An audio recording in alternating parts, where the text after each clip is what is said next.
got another ad, another To do this video ad. right, I need you to feel something, and to do that, I'm going to activate your nostalgia. So, do you remember what a new game smelled? Speaking of nostalgia, this here is from Bellular News.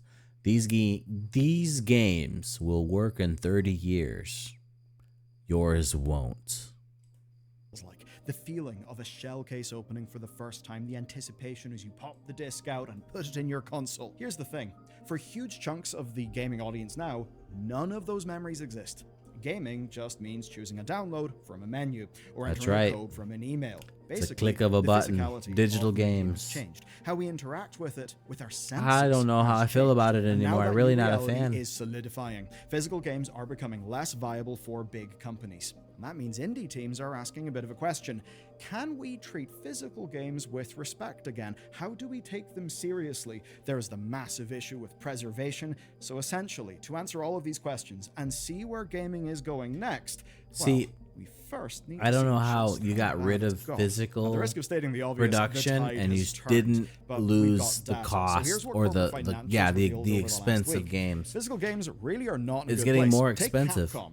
Monster Hunter Wilds is the best-selling game of the year, yet 94% of their sales last year were digital. And of course, when buying digital games Makes is so sense. convenient, that's obviously going to happen. But it means I wouldn't be our experience surprised of if that's the games has trend changed. for It like also all means that games. preservation goes out the window. That's the other 90% side, an digital. important side of today's video, and one I know you guys care about. Every time we talk about preservation, it blows up in the channel. And in this case, the preservation problem is I would simple. love There's no longer more- a physical backup. Not by only default. physical copies That ship of is get obviously games, long sailed in PC. bring back Consoles like the had been game on hold, and catalogs there is inside the data to box, show like it. the There are some menu games that still do well physically. the Take family games like artwork and Astrobot, that still hits the lore 55 to inside the 60% box. physical sales in its mix. Give You've me got big a mainstream world games map. like say Hogwarts Legacy that have had massive physical numbers. So the battle's not over. Some box but art. Here's how things really are changing. Nintendo, You know, right? you could The flip classic some game of card, the- a massive thing in the games case art. preservation. Yet even Nintendo was losing ground here. They had been the champions of physical game sales, but now they're introducing. I said it in a new couple of game videos. keycard system where basically Nintendo you have your Switch physical 2 is card as a pretty license, disappointing then right with now. that, you unlock a digital download. So it's a weird half. Well, who am I to solution. talk? I I'm suppose playing what a they want to do PlayStation is cover 5. Some of the increasing Switch 2 like game cart costs, and of course all of the ambiguity and craziness going on with tariffs and physical logistics. They clearly want people to have a digital experience. They want to be eShop first, and so there's a very clear message.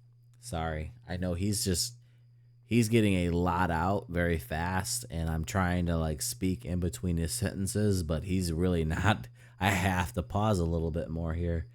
You know, Mario Kart World looks fun, and I'm not really trying to be a big game hater on Nintendo, but the problem with Nintendo is that the technology is falling behind on their part with comparable games. Yet they are charging their console and games at a very high premium just because of brand. And then the other issue we're going to keep piling on is that they have this exclusivity and they vault these games. They make them very hard to get them if they want to make them exclusive. They almost never go on sale. And it just creates a lot of problems. They don't allow, cross-platform. Most of the time, Nintendo is just a Nintendo game. And Nintendo's been also just not friendly with people like emulating or trying to use their content. They are strict on that copyright. They got a big hold on their IP. But again, I just don't understand how they think they can get away with charging $80 for Mario Kart World, which they are, and we're going to see how well it does. It's been out already for a few days, and I'll tell you, it's not selling out at my local store. There's plenty of them there, but we'll see how it goes. It's just that the technology doesn't seem that good. Like, where was it? It was just a second ago. This looks like a Zoom meeting with video games and or Discord. And it's not like it's new technology. It's just new for Nintendo.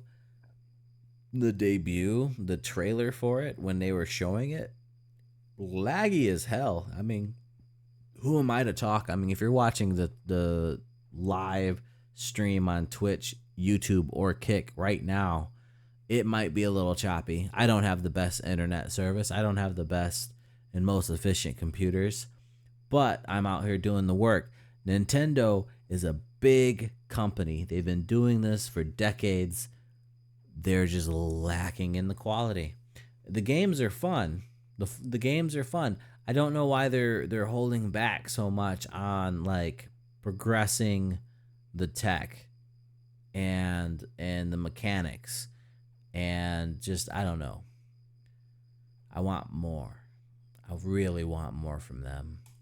Want to be eShop first. And so there's a very clear message. For the mainstream audiences, it's an obvious trend where the future of physical games is going to entirely be on enthusiasts. People like you and me, not the general public. Yep. A little bit like how in the age of Can be Apple for the Music, nerds. Spotify, and all the big Always streaming has services, been. we've also seen Always a will be. resurgence of the vinyl.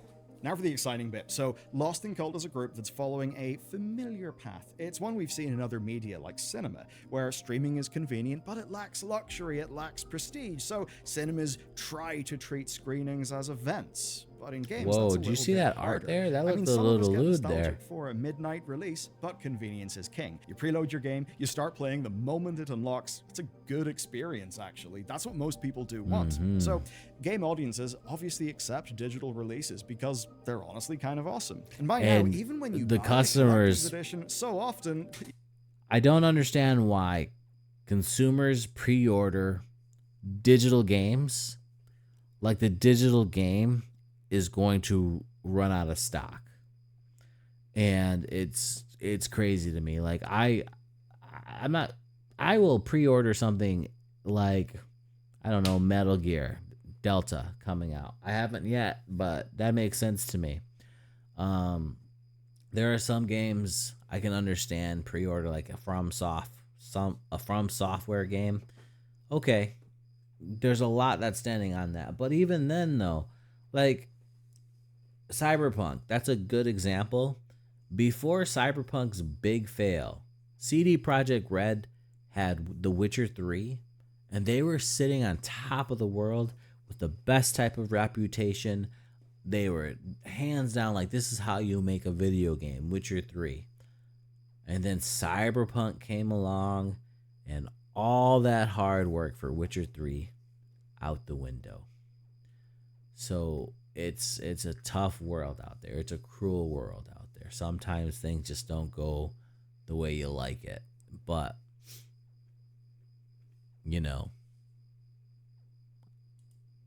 you do what you gotta as a code do. in the box, not, a disc with any content. Sometimes you'll get a disc, but the disc will basically have nothing on it. So yes, the tide has turned, we're not going back, but we are going forward. And that's where Lost in Cult come in, because they are offering an alternative. They're a group that have published art books, vinyls, and collector's editions before. They champion games as artistic products through their design work series, which is awesome.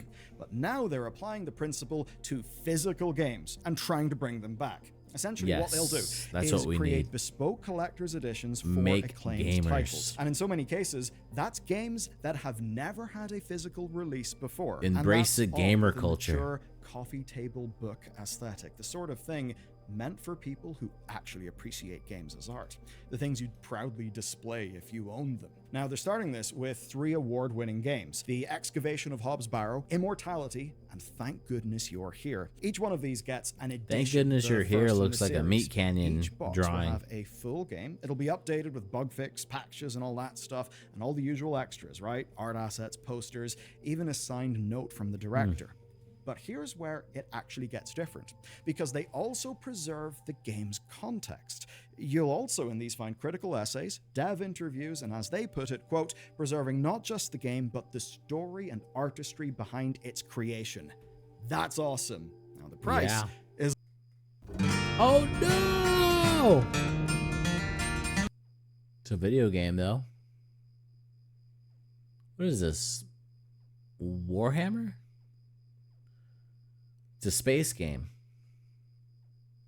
You gotta thank God that you're still What growing. is this? Helldivers? Pop up. It's an MMO. I got caught up in an ad, y'all. Drop on your knees and pray. It's probably like a card game or something.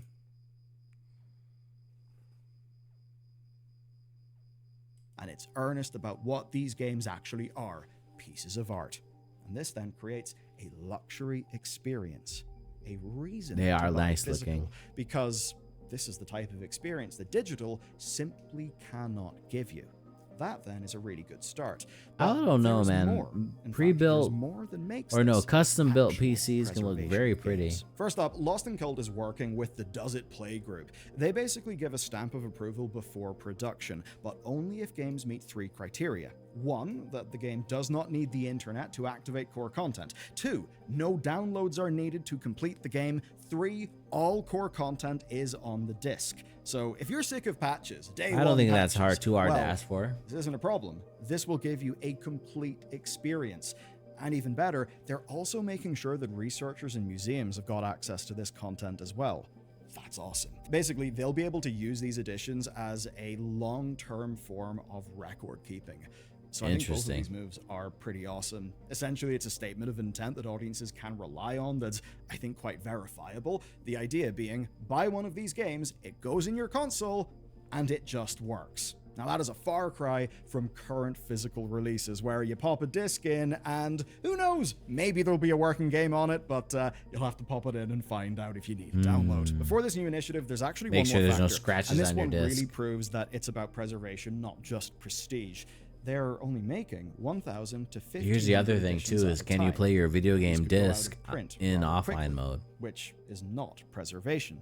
So what Lost and Cult did is they partnered with PM Studios. PM Studios are going to make standard retail versions of each game. Now, these will be half the price of the premium edition. You get the same preservation promises. That's cool. You don't get Now the it's premium kinda like rewards, a right? The super luxury survival. stuff. But they exist as real games you can pop into a console and have actually work. So this means that store owners can actually buy and distribute these physical copies. Players can buy them directly online. Now, of course, this won't be, a day one release thing. They actually do need time to make a final patched version of a game. And even at half price, digital probably still will be cheaper. But the point here is, if you want a physical version of a game without online requirements, DRM, limitations, all that bullshit, now it's actually All an that option. BS. And this is what makes it actual preservation, not just a prestige product. And as Brian Brown, who's the head of publishing, puts it, here's a quote, "Our retail releases ensure no one is locked out of owning great games physically, giving everyone a chance to play their favorites for decades to come, internet connection willing or not." Because here's the truth.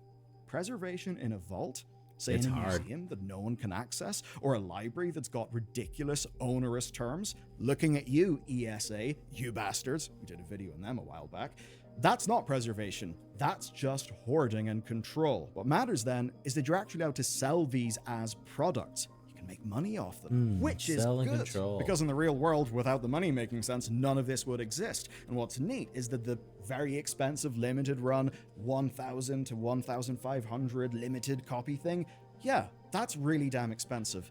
But it actually helps to fund the overall preservation initiative. That's making the economics make sense, which Gotta kinda spend a tells little me money that to save it's some more not money. just a feel-good thing, it's quite literally, hey, if we want preservation to happen, we actually need to make it work in the real world. And that's what makes this exciting. It's solving problems that have actually doomed previous efforts. Because for real preservation, people need to be able to afford and access things. So just a short run at a very high price, that's not ideal for preservation. That's why I'm kind of hyped for it. Lost and Cult are basically ahead of the curve in the business model they're running with here. They've partnered with groups that are doing interesting things to help that mission. Oh my goodness, I and don't they know if seem I to can have watch got this it whole right video. from the first reveal. Now, How to make Saved by the Bell.